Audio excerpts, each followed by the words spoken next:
I've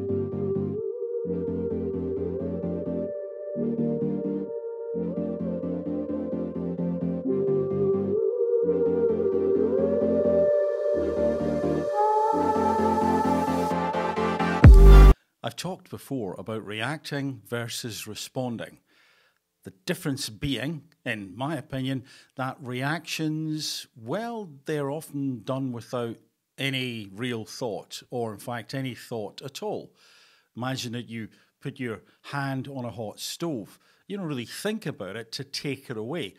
That reaction is there to protect us, to sometimes save our lives. Reactions can also be connected to habits, and those habits can be both good and bad. The thing about habits is that, well, after a little while, we can forget that we have them. If you drive a car, if you pass your test, you'll be aware that, well, you don't do that much thinking a lot of the time, particularly if you've been driving a car for a little while.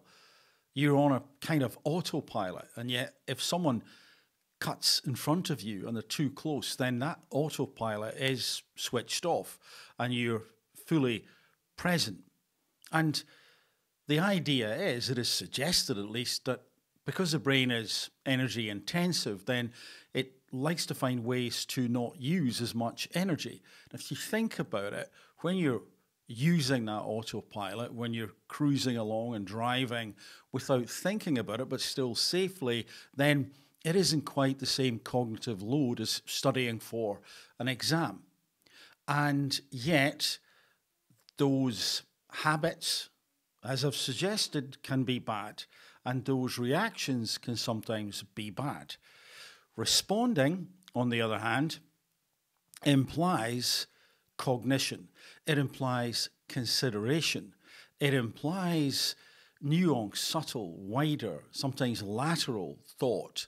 And very often, complex problems are solved when we take a step back and consider what outcome or outcomes we want and the various ways that we can get towards that outcome. When time is short, or there is danger, or I guess there's danger, then we're more likely to be reactive and our habits are more likely to take over. So it's not that reactions are bad in of themselves, and neither are habits, and it's not that responding is always right. I think it's important to be aware of both of those things. How then could we make ourselves less reactive and more able to take a step back and consider the situation, to engage the brain, or at least allow it to use more energy by engaging our more subtle and perhaps more measured abilities in terms of thinking and problem solving?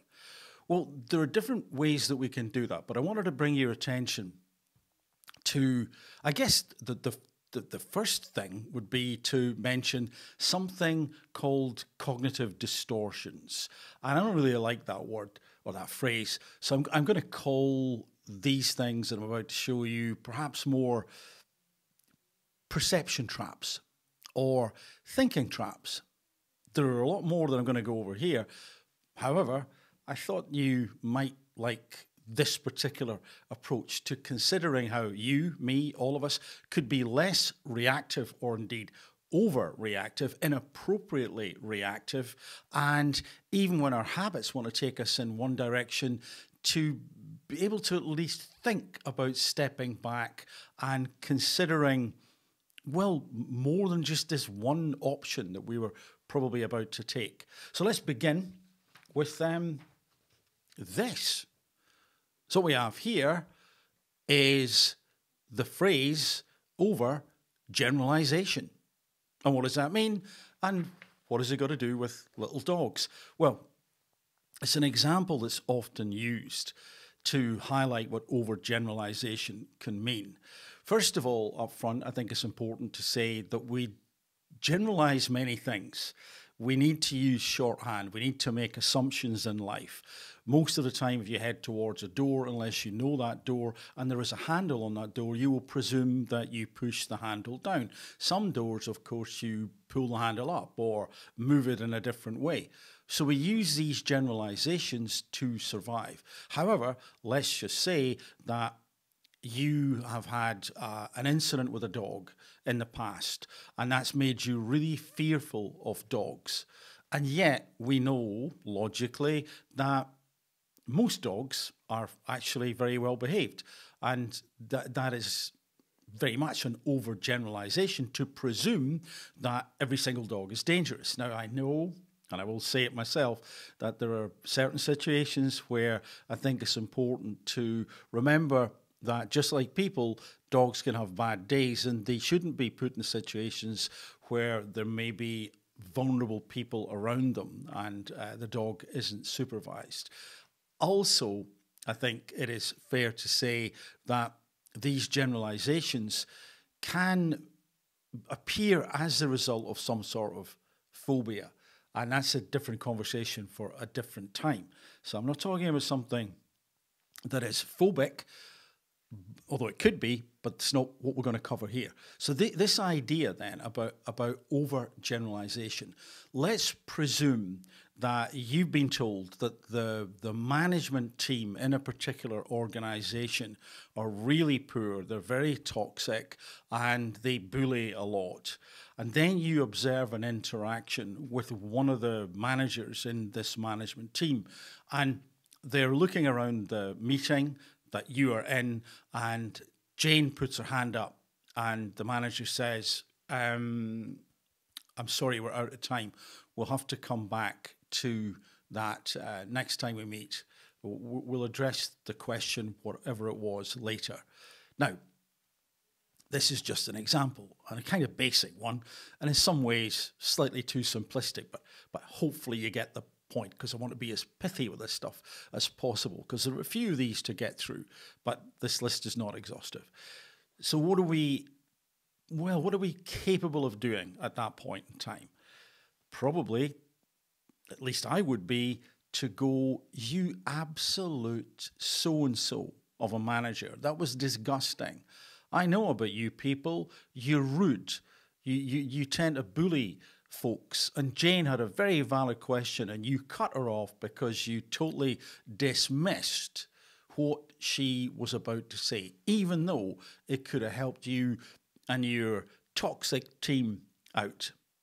Now, what of course I'm hoping to illustrate there is that this manager may be really decent, may have been, actually honest in what he was saying, and would come back, and in that next meeting say to Jane, okay, you're first up, let's hear what you've got to say. And so we've got to be careful when we overgeneralize. It's not that generalizations aren't around and that we don't, to a degree, need them. But when we overgeneralize, when we generalize in a crude way, then we can find ourselves in situations where we are reacting, we're overreactive before we get the facts, before we actually understand what's going on. And again, what we'll do is later on, we'll look at what may be happening in the brain and why this is not ideal in a lot of situations. Now, as we go through these little perception traps or thinking traps, you see that they're kind of connected. And that's because they are all about skewing inadvertently what is in front of us, reality. We don't ever apprehend reality exactly as it is. Of course, it is a facsimile, it's a construct. What we're trying to diminish the bias in that construct. So what have we got here? We've got this one, catastrophizing. So we can catastrophize. Now imagine that we go on holiday and we go to the hotel in the morning to the breakfast area, and they don't serve any hot food. And you and I, well, we wanted hot food. That was the whole reason we were here. Part of it was this deal with the food. And it's all cold. Are you kidding me? This is a disaster. And I recognize me in that, not about the hot food, but I recognize there have been days and times and situations where I have said, one thing is wrong, this is a catastrophe. Maybe not exactly those words, but it can almost cause a cloud to come down and cover everything. Everything is damp and sepia in tone. It's ruined everything. And of course it hasn't. It's one thing. So just like an overgeneralization, are we looking at the specifics here? Are we allowing emotions to take over? Same with catastrophizing. Can we step back from this and understand that in actual fact, what this is just one thing? And if you can see, with the management example, maybe we would have said something. Hey, how dare you, you rude so-and-so. And we didn't have enough information at that point in time. It's because our emotions were beginning to take over, which is why we need to look at our emotions shortly. And then when we start to catastrophize that everything is wrecked and ruined, well, again, it's not. Absolutely it's not. That's just silly. Look around. There's the beach and the swimming pool and the weather or whatever. So we've got to be careful of catastrophizing. Then another one that you may have been guilty of, I definitely have, jumping to conclusions. So jumping to conclusions, often once more without enough information. A little bit like that first one where we can overgeneralize what is happening specifically at this point in time. So jumping to conclusions, and what I'm reminded of there is that once more, this is often because of priming. So it's just like that first example, the one where we were overgeneralizing. So remember, we had the manager, we're told the management team are rude, we're told that they tend to bully. It's like a form of priming. And very often, jumping to conclusions is a form of priming, or can be caused by a form of priming. And what I mean by that is, well, just like the management example, we're told someone has said something, we've seen something in the past which has caused us to remember it, and one could argue this is like a sort of tiny sliver of overgeneralizing. We're linking two things together, so we jump to conclusions. I've had various exposures to different trainings over the years, I'm sure you have as well. And one that's always stuck in my mind is that if you're in a community, if you're organizing something, if you're in a business or whatever, and you are trying to lead it fairly and properly, then check things out yourself. Do not fall for hearsay, because hearsay, well, it can be there for a reason. Somebody may be telling you something to elicit a response, and maybe that response that the person is trying to elicit from you is to benefit the person who's telling you. So you don't know. It's like idle gossip. Find out for yourself. Do your own research. That was what I was told. And it has stood me in great stead over the years.